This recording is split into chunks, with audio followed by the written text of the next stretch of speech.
34, social selling for newbies. We're actually a minute late because we've been arguing about dad jokes for a while and got logged over the end. So anyway, welcome Brandon, welcome Carson, and welcome our special guest, Brynne Tillman. I'm special. I love that. You're bringing some class to the show, all right? And I got to say, so Brynne was highly, obviously I've known Brynne for years, but Brynne was highly recommended. From time to time we solicit the audience and some of our listeners for guest suggestions, and Brynne was top of the heap. So we rushed her to the head of the class here. I love it. That's the class I bring. So pressure is on. Pressure is on.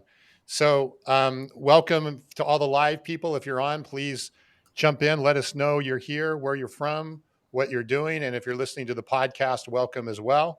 Brandon, who are we sponsored by this week? We didn't talk about that. Who's got it? We're going to be, we got Fist Bump this week. Is that who was on the docket? It was on the docket this week, yes. Yeah. Sorry about that. I wasn't prepared. Yep. So this week we get to be sponsored by Fist Bump, the commenting task tool inside of LinkedIn at getfistbumps.com. All right. Thank you. Yep. So, Brynne, we want to hear a bit about your background, but before we do that, we have to start with, as we always start, is our dad joke challenge. And Brandon has been pounding his chest about how good his joke is. Do we have him go first, or do we have Chat GPT go first? Let's have him go first. And you know what's interesting? So maybe I should give him a bad Chat GPT joke today just to let him win and keep things going. I appreciate that. Like a softball, like a little softball pitch. Yeah, maybe. Very humbling. Yeah.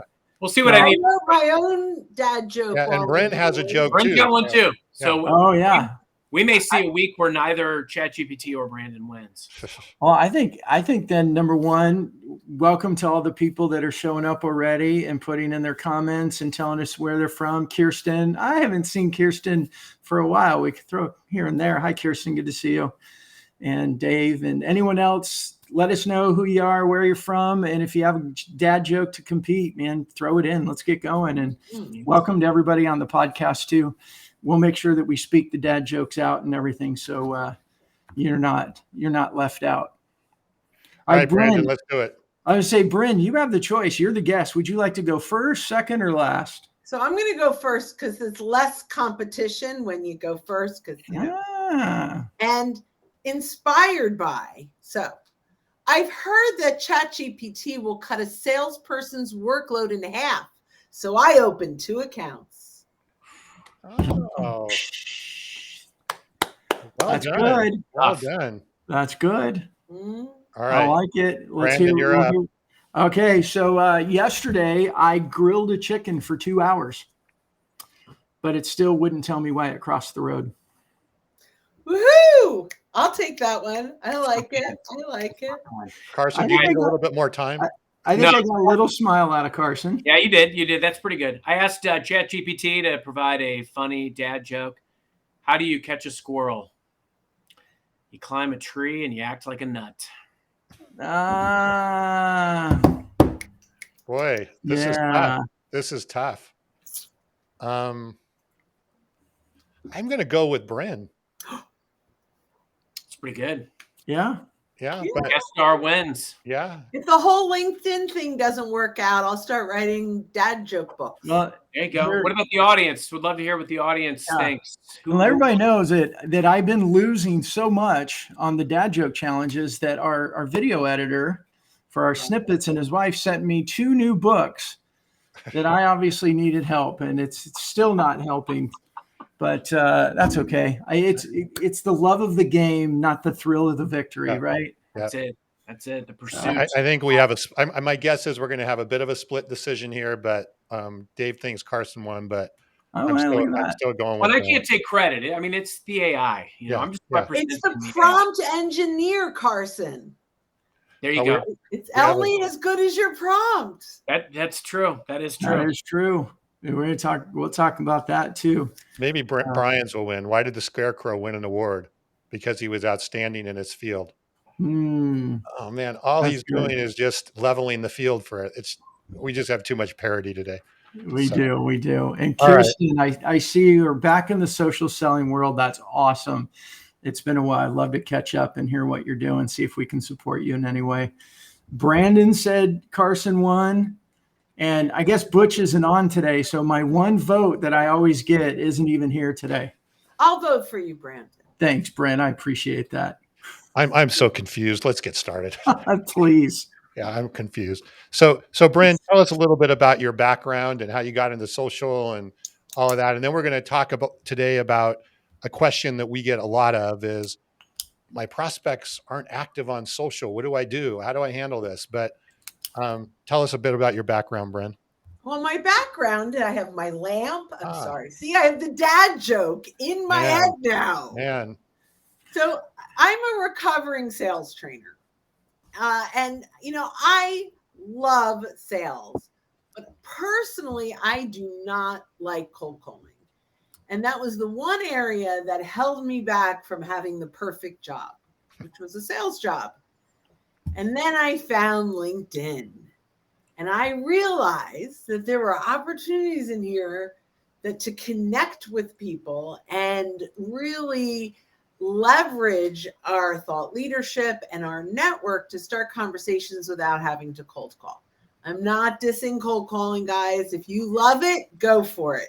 If you don't, I've got some great ideas for you, even when it's hard to get a response. So that's today.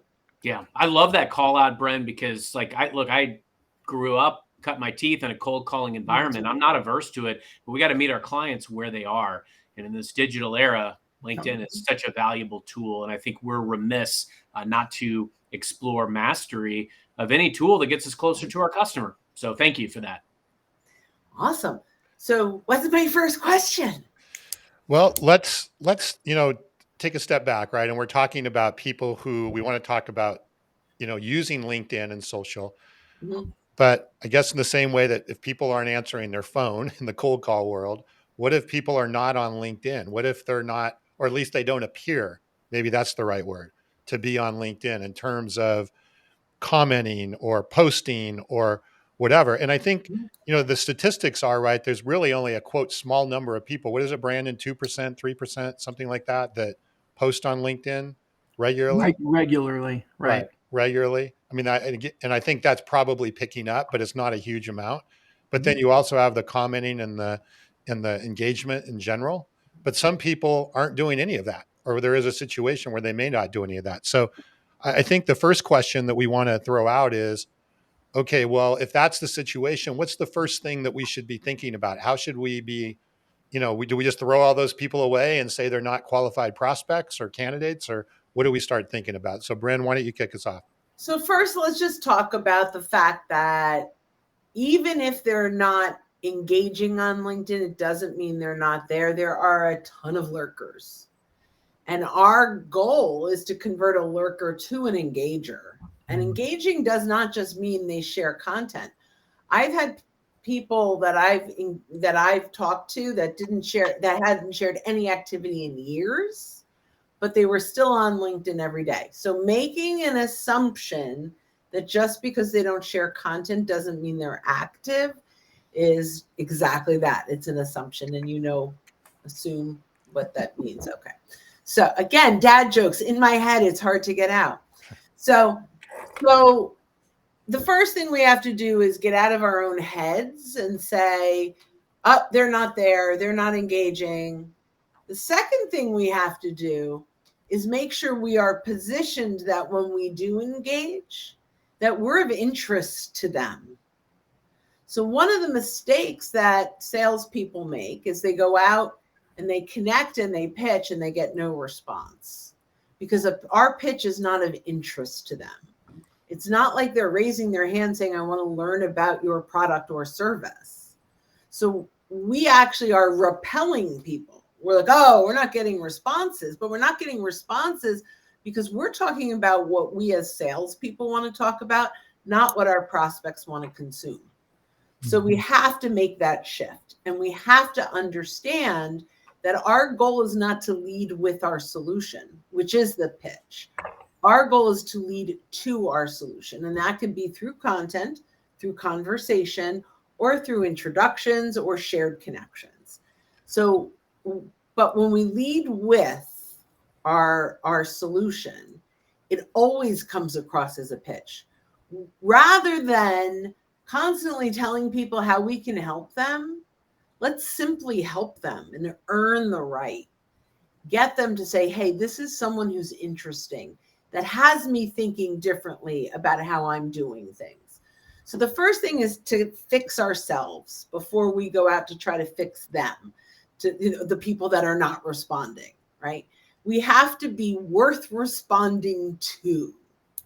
So a lot of us will project and say they're just not on LinkedIn, and that may be true for some of them, but most of them, you're just not interesting enough to them. Yeah, I think and Brandon and Carson, definitely interested in your take on this too. I think you said something right in the very beginning that I think is really important about mindset, which is a conversation topic that we've had, is if you have the mindset, oh, they're just not there, then you're just disqualifying everything right out of the bat. But if you change the mindset that they're there, but they just may not be actively posting, it completely opens the field up a completely different way. Yeah. And, when we were talking that there might be a movie quote in here, I went right to my Yoda, which is do or do not. There is no try. I love this because Brynne brings the dad jokes and the movie references. This is amazing. I was prepared. Perfect guest. Yeah. we had a good green room chat conversation before we went on, and Brynne's nailing it for sure. Right. You made my job easy today, Brynne. Thank you. Oh, my pleasure. I'm so excited to be here. That's enough for me. So that's awesome. So, and Rob also liked your comment about, you don't lead with our solution. We lead to our solution. I don't know if I said that right, but that's it. That's exactly. it. That's it. Yeah, and like Tom won't say this because he's a gentleman that way, but that's if you're wondering, anyone's kind of curious about it. Tom's book, The Revenue Zone, talks through that. How do we set up the yellow brick road that they want to walk down and get to see the wizard, which is demand generation. Sorry, just had to do the shout out. Brandon, thank you for the shout out, but look at the weaving in another movie with the wizard. That one's easy. You set it up. Yeah. So man, we're going to beat our record for last week with 8 movie references, I think, so far. So you guys do better without me. Yeah. Daniel came prepared last week. That's for sure.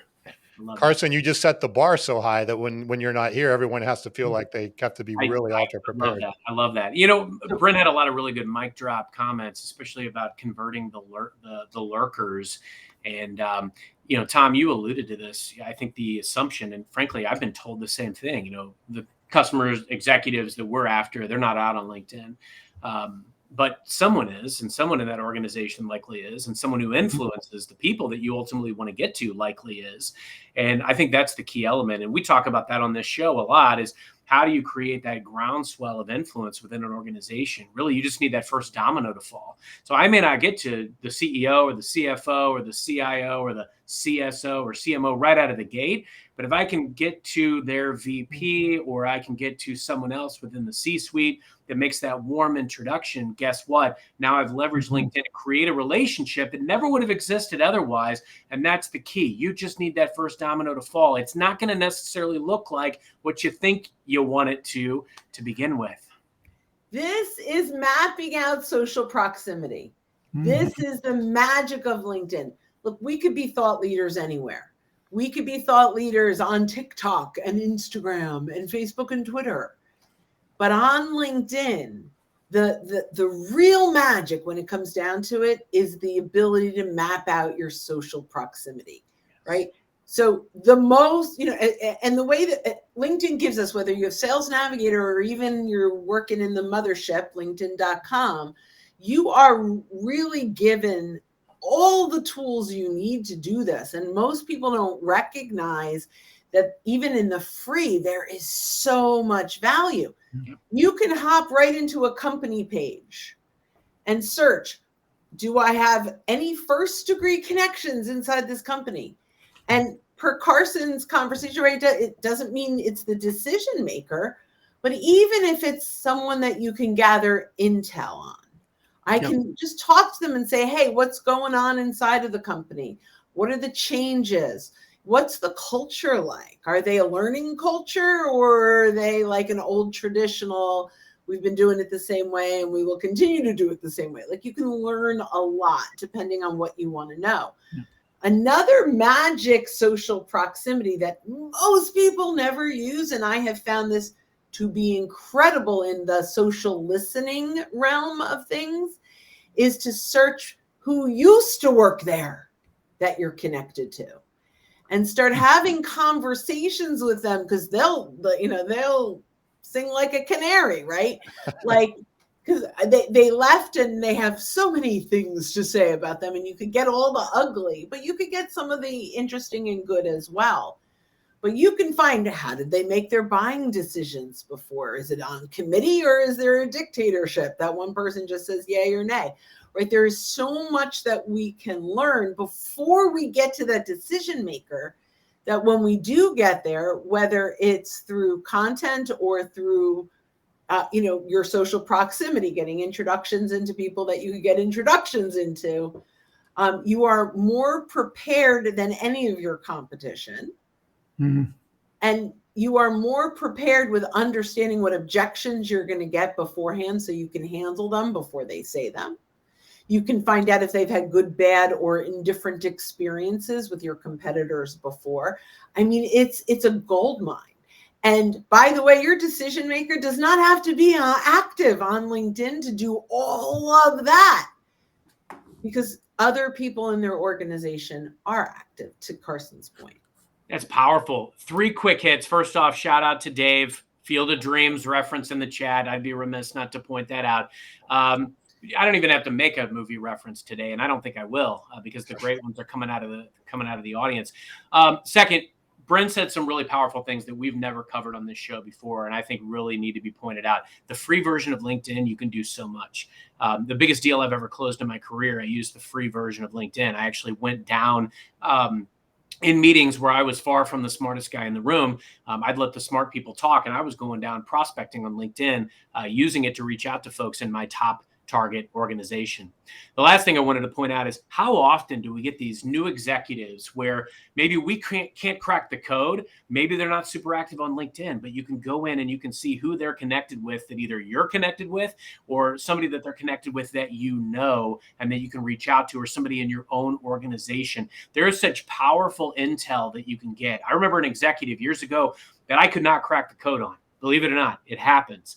And I went in and I found somebody that I worked with that I didn't know personally, but that worked in my organization, that had worked with this person previously, called them up, got all the skinny, got them to give me a warm introduction, and magic happened. Yeah. So, my first big corporate account for LinkedIn, I was still doing sales training and I was playing with LinkedIn. And in fact, we were doing free stuff as a loss leader. That's how early in my career this was. And Aramark in Philadelphia, in a group, Nicole Bradley, who was working there at the time, put, hey, we just went through the Challenger sale training. We asked them what's next, and they said, go get some LinkedIn training. So they put out LinkedIn training. There were a couple of companies at the time, very few, and I threw my hat in the ring, and I actually went directly. It was in a group. I went directly in there, and then I reached out to Nicole, and she's like, I did a little looking. You're a tiny company. It's really 2 of you, and we're Aramark, for goodness sake. How could you support us? So, and that was just, I never talked to her. It was just in an email exchange. So I went in and I said, who's our shared connections? And Professor Richards was a shared connection. Who is that? Someone that taught at Rutgers, and I'd go in and teach her class once a semester on how to use LinkedIn. So I said, how do you know Nicole? And she goes, oh, she was one of my best students of all times. I love her. So he said, well, here's the situation. So not only, because I did this favor for Professor Richards, not only did she say to Nicole, hey, you should talk to Brynne, but she took Nicole to lunch and told her why I'm the only one she'd ever bring into her classroom. Great. That's awesome. I get a call from Nicole, and she's like, look, I still don't think you're a fit, but we'll talk to you. I went in and I left. They handed me the Challenger sale and said, please build us a course around this book. And, I did. And at the end of the day, in all of this, it was about that relationship. Right. I would never have gotten in there. So I was able to scale fast because once I had Aramark, I could tell Comcast I had Aramark.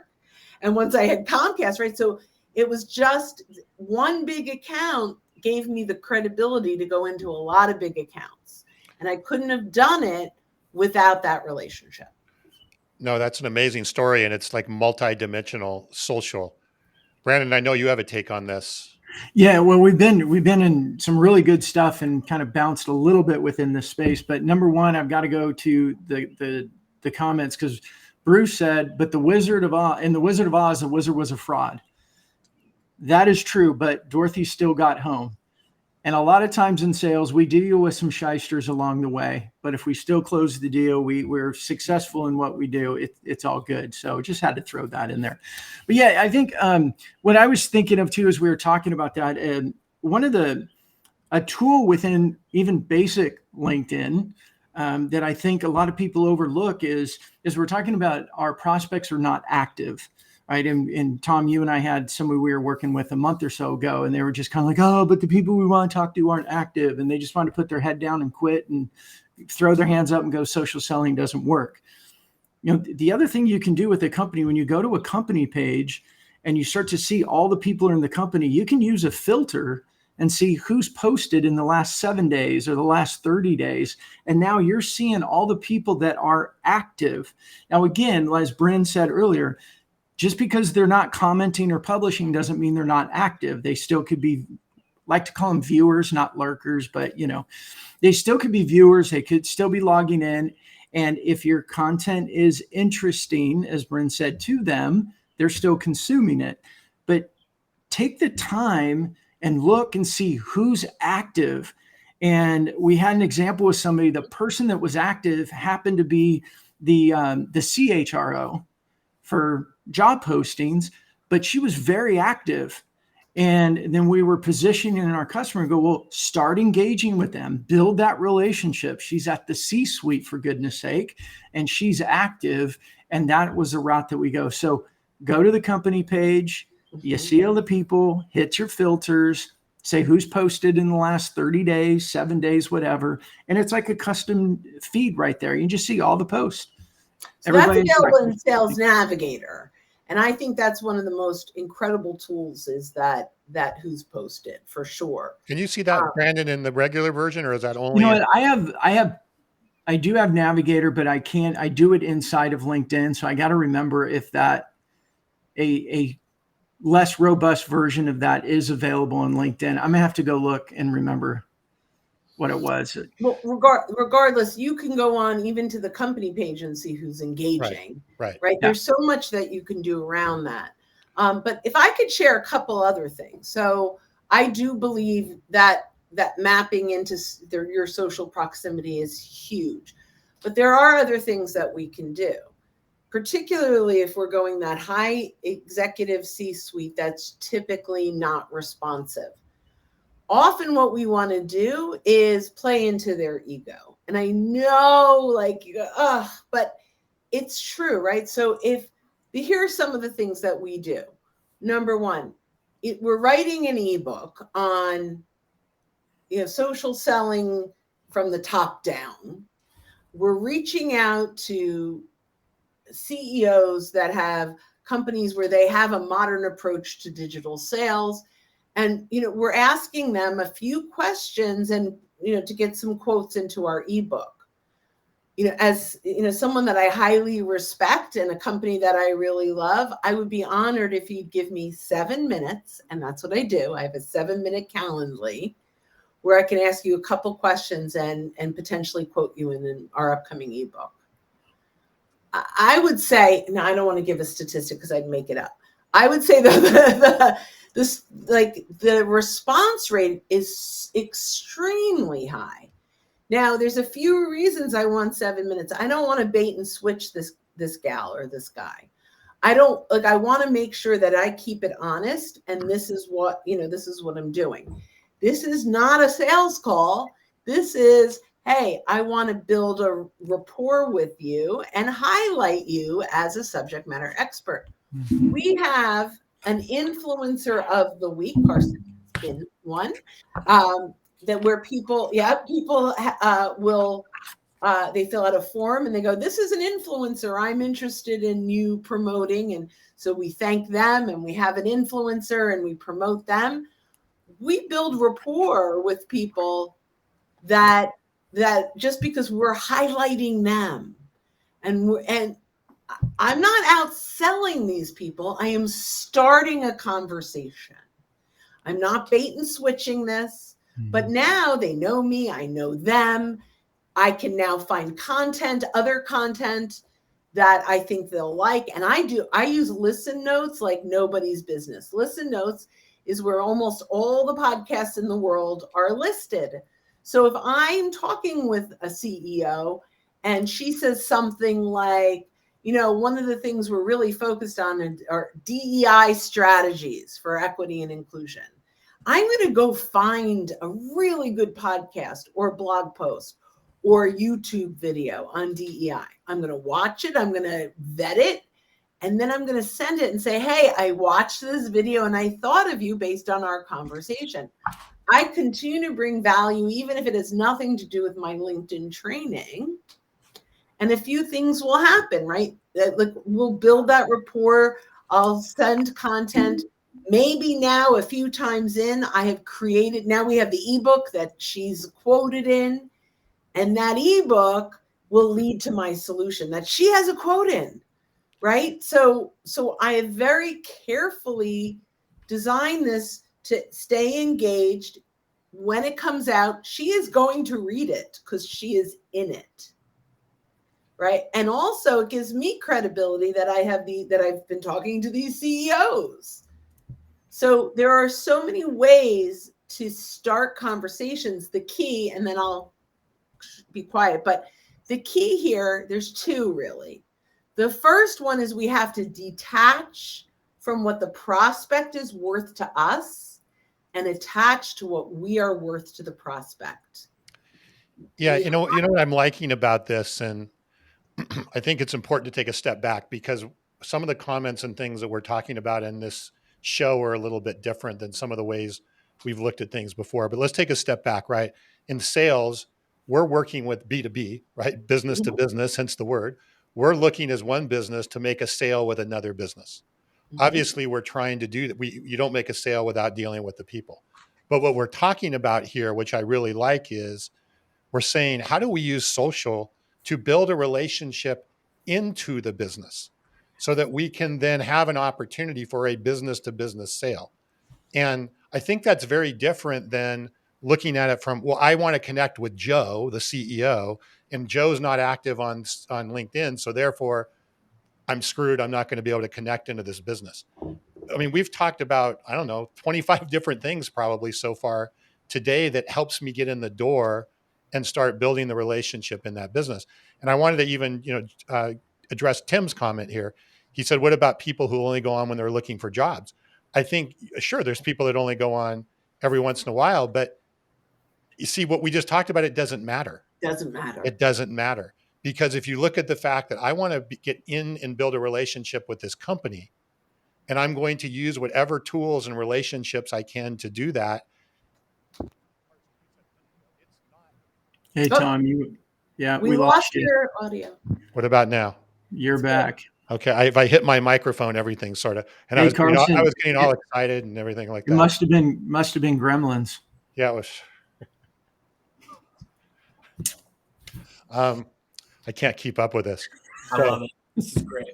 So anyway, yeah, I think it's just about, all the different, it's not an exact recipe, like you said, Carson, like you put in this much of this, and you have to be able to adapt and go through the thing here.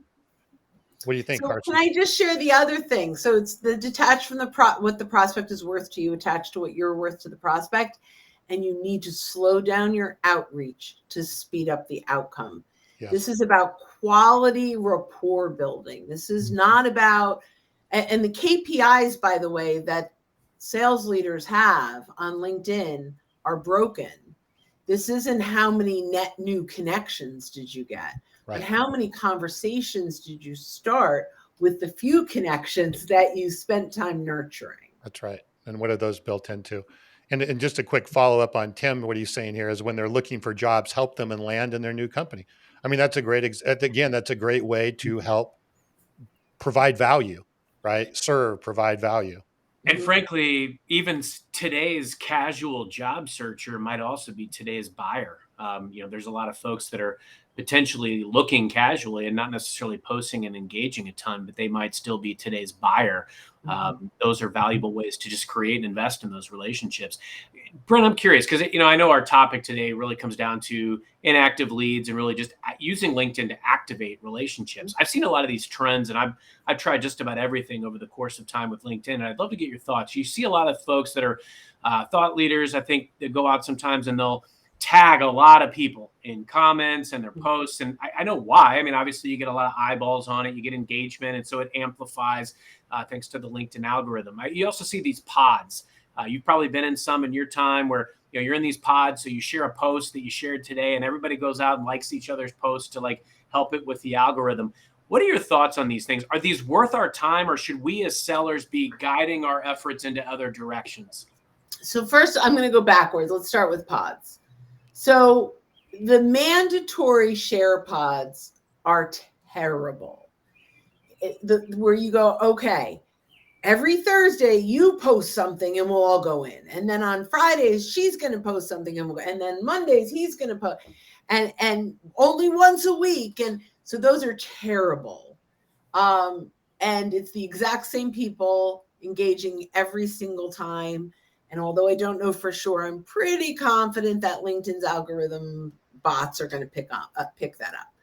However, we have a membership. And we have our own little pod in our membership. And the rule is, if your network can benefit from this, please share and engage on it. Yeah. If they can't, don't. We're just letting you know that there's a new piece of content out there. So it's not an official pod, but it's a communication place. And there is zero expectation from anyone to do anything unless there's a real connection. So that's number one, in my opinion.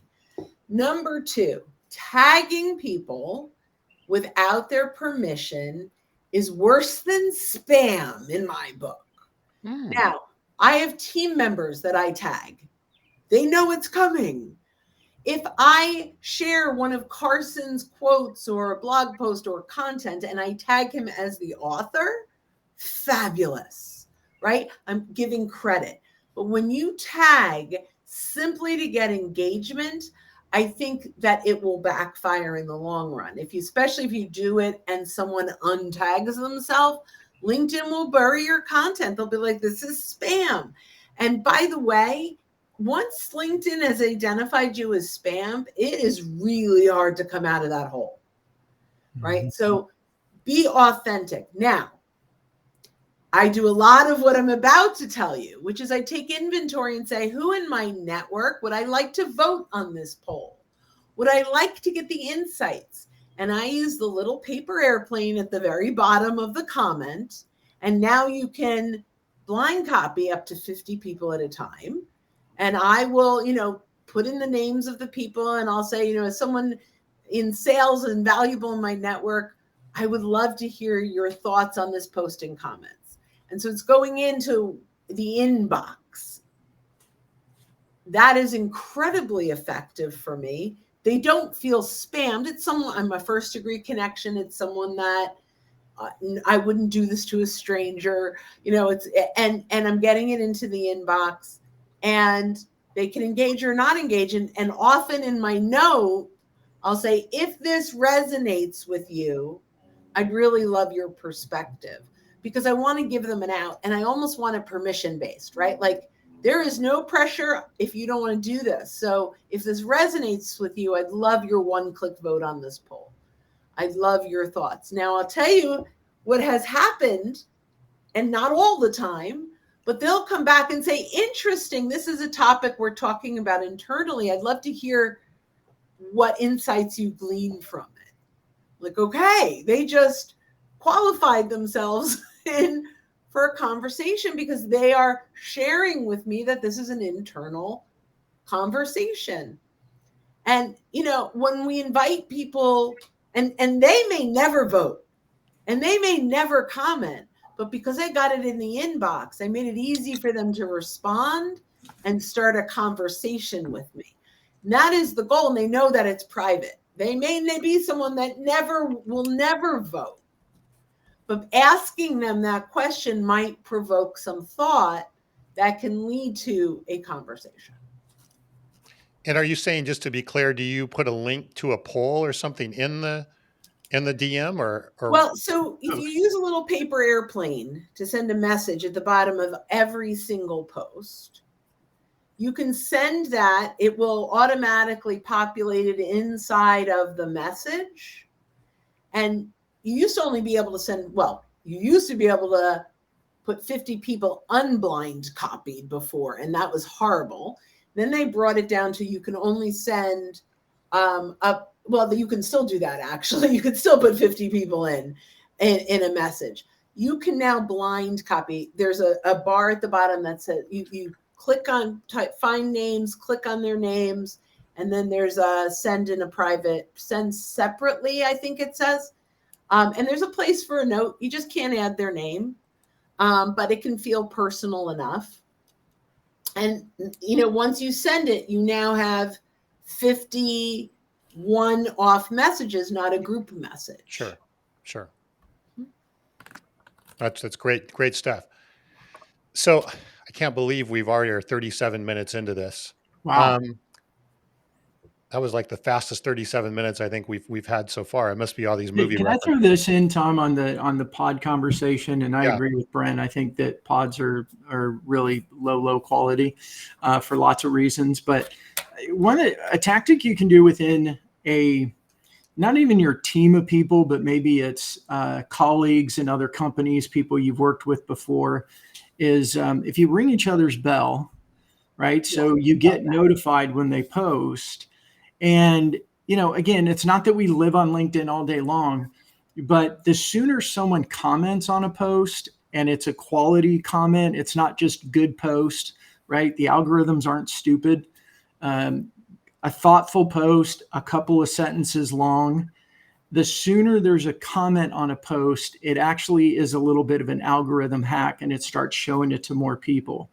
So, you know, asking 3, 4, 5 friends in the same space, I would get out of the same company, but have that agreement with each other, hit the bell and try to get there as quick as you can once they post. There's a lot of benefit to it. It's not going to be complete game changer, but it does hack the algorithm and you start to get your views go up quite a bit.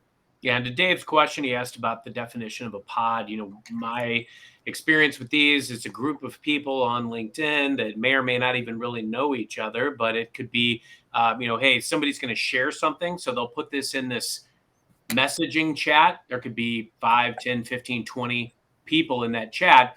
And the expectation is, maybe we share once or twice a week, but everybody's going to go in and like everybody else's posts. The problem that comes into that is that sometimes people just post and they don't go in and like other people's content. There's conflict, like there is anytime you put people together. But I've seen varying levels of value in these before. I think to the point that Brynne and Brandon both made is that LinkedIn algorithm is pretty smart. It'll pick up on you're getting the same engagement, and actually it will probably lessen the amount that your post is exposed to outside people that you would want to see your post. There's also an order for algorithm. I call them algorithm points. There are no point systems, but it's the easiest way for my brain to absorb the algorithm. But if you comment before you react, there's more points to your algorithm. Yeah. It's like a video game, right? You get more for that. You're like, yeah. So, and it's interesting because those points are granted to the author and to you. Right. So when you share content, LinkedIn is like, this is someone who's truly engaged. We are going to amplify their voice just a little bit more because they're engaged. Yep. And LinkedIn likes to reward people who are engaged. The other interesting thing, and we tested this and holy cow, it works, is if I have a prospect that I am, and they have to be active for this to work, but if I have a prospect that has no idea who I am, they are a second degree connection, but I go in and I follow and I ring their bell. And now and it's got to be someone who's active. And whenever they share content, I engage, they will start to see your content. This is incredible. We have never had that kind of power before. But recognize the more you engage with the people you want to get on the radar of, the more likely they are to see your content. And we did a little test on this, and we did it with 3 people. And holy cow, all 3 of them within a few weeks were engaging on our content unsolicited. Yep. Yeah, I fully agree. Not only agree, but we've tested that as well. And it speaks to the power of actually commenting. And especially when it's people that don't know who you are and you start commenting, whew, magically your posts start ending up in their newsfeed over and over, because the algorithm sees you connected, right? The algorithm doesn't see it as, oh, which way did this go? The algorithm doesn't care. They see you commenting on their post. They're going to go, oh, now let's show their post to them. Yeah, that's Yeah, great. great. I love it. I absolutely love it. And I love the fact that we control sales, but marketing we typically don't control, right? Like we can control our outbound. Inbound is a little spray and pray kind of thing, right? But in this case, we can control who starts to see our content based on us doing the outbound work of engaging first. Well stated. I want to answer Dave's question, and then I want to kind of do a quick final round as we wrap up here today. But Dave's question is, what are your thoughts on commenting on a company post and then tagging a healthy connection, somebody you already know, somebody like that? Well, so I'm saying no, but if they could get some real value from it, for real, like it's a post that talks about how Microsoft is the #1 company using social selling, and now I go and tag Carson, that's appropriate, right? But if I go and tag someone from Apple, I don't know, whatever, right? No, you want to make sure that was a little. You want silly. congruency, right? You want Right. congruency and relevance to the whole thing when you're doing the tag.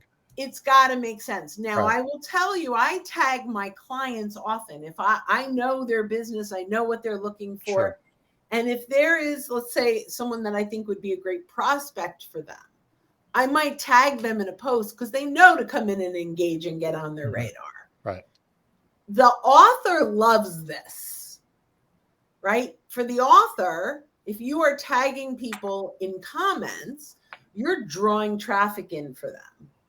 Right. So I don't think, and I haven't talked to anyone about this, but it's not the same as the author tagging a ton of people. But make sure it's purposeful. Don't just do it to do it. Make sure that the person that you're tagging will get value from the content you are tagging them on. Love that. That's the most important thing. Prime example, if my company makes a post and just because I want to sell something to somebody, I think I'm going to go in and tag a bunch of people, wrong answer. But on the flip side, if another organization posts something or we have a joint press release and I want to make sure some senior executives at that company see it, perfectly healthy. Yes. I agree. 100%. Smart tagging is what I heard. So smart tagging. This is a smart episode. I just love how great this episode has been because, sometimes you do 33, 34 of these things. You hit some common retreads, but we kicked up a lot of new topics today. Thank you, Brynne. Oh, I thought for sure you were leading into a movie reference there. I was like waiting, Carson, and then nothing there. Well, so as we wrap up here, I would like to kind of quickly go through and have each of us, kind of the last word on, social doesn't work because my people aren't on LinkedIn, right? And what would be the last word that we would want to say on this? as it relates to some of the things we talk about today. Brandon, why don't we start with you on what kind of the last word is there? Yeah, I mean, I think it's treat it like offline. You don't go to one networking event and go, oh, the person I want to meet's not here. This networking event sucks, and never return. Right? They may not be there, or maybe some of their colleagues are there. We're always looking for the opportunities to build those relationships and connect, because again, we always go back to, it's not what you know, it's who you know. And who knows you? And who knows you? Mm-hmm. Carson, what's your take? With LinkedIn, I mean, everybody can be the Kevin Bacon of sales. You can be within 7 degrees of connection. And so I think you look at the power of that. Even if somebody that you want to talk to isn't on LinkedIn, it doesn't mean someone who knows them isn't on LinkedIn, or somebody who's connected is on LinkedIn. And, you know, I'm a big believer, as I've talked many times, about propensity and probability and odds. And just because that prime target prospect that you want to talk to isn't necessarily on LinkedIn or posting, like Brynne said, you can't assume that this is going to be a portal to get you 1 step, 1 degree closer.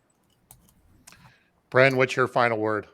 So build a purposeful network. Do not be a LinkedIn lion where you're accepting everyone. And don't be a purist where you only accept people you know. Really show up as a networker and build a purposeful network. Can I do 2 more attached to that? Please. Take inventory of your network, whether you export your connections or do a really good search, and identify all the people you've been ignoring and just reach out to them. My favorite thing is to send them a quick little video that, yeah, hey, and by the way, tip, if you click on contact information on their profile, you can see the date you connected. So you can say, hey, Carson, we connected back in 2016, yet we haven't really had a conversation yet. When your name came up, I thought I'd send you a little hello. And if you think there's an opportunity for us to network, let me know. We can set something up. And that's it, right? And just we can engage. And when you throw in the date that you connected, they know it's not a mass message, that it's a one-on-one message. Really important. And plus they go, oh my gosh, I don't remember this person at all, but they know when we connected. That's like, wow, that's pretty impressive, right? And the last thing is leverage your 2nd degree connections, your social proximity. Make sure that your purposeful network is leveraged, not just to have conversations with them, but to be able to search and filter their network and get really good, warm introductions that can start great sales conversations. That's awesome. And my biggest takeaway is one of the first things that you brought up in the beginning, Brynne, which is the mindset of what you're doing here, right? And what you're doing is B2B sales. So you're trying to build that relationship with the business, and you're trying to use, and going to Carson's point all the time, you're trying to use every tool you have to build a relationship into that business. And when you look at it that way, it just opens up that playing field way, way, way much larger versus, oh, I'm trying to reach that individual and they're not on LinkedIn or they're not active. It just changes the mindset of what you're trying to do. So this has been some awesome stuff today. Brynne, are you on LinkedIn? Can somebody find you on LinkedIn? You know, I am, and I'm even active. Oh, wow. You are. Okay. I thought you were, you seem like a lurker to me. So I don't know, but. Oh, I can be, by the way. Okay. I can be, I am a huge proponent of social listening, and a lot of times that is lurking, but so you can be both. So where can people hook up with you, connect with you, do whatever online? So yeah, obviously LinkedIn, and we have a free resource, a free library. If you go to linkedinlibrary.com, we have an enormous library, totally free, forever free. There's no trick. And we really curate all of our public stuff. So eventually wherever this lies will end up linked back in there. But, I think it's a great resource if you're really looking to find some ideas on leveraging LinkedIn for business development. Well, thank you. Your insights were awesome. Great show today, everybody. Thank you for all the good questions and comments. Some really good engagement here today. Carson, why don't you take us home? Until next time, everyone. Thank you, Brynne. Thank you, audience, and happy social selling. Woo! Thanks, everybody.